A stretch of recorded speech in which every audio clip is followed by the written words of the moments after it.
الزمالك بيخسر من سيراميكا 2-1. كده بقى المنظومة ارتحتوا، فرحتوا ان الزمالك خرج، لان بصراحة حاجة توجع القلب.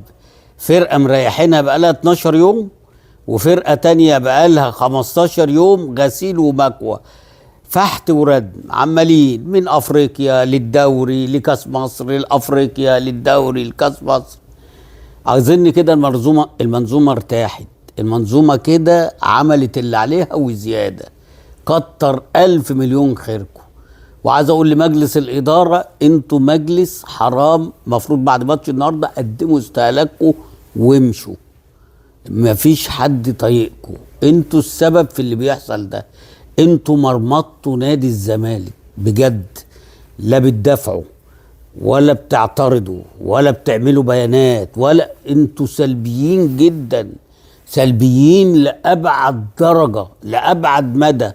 حرام اللي بيحصل ده. اللعيبة النهاردة والله العظيم ما قادرة تشيل رجلها في الملعب، والله ما قادرة تشيل رجلها. وطبعا ده حلو قوي على اتحاد الكورة. ونفسي اعرف ما فيش جمهور ليه؟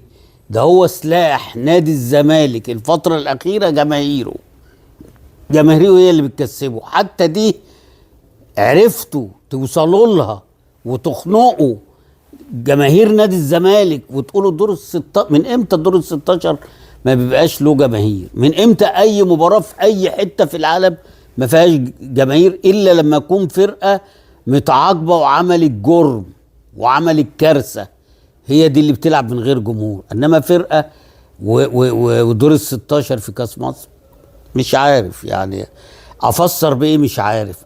مش لاقيين لها حل.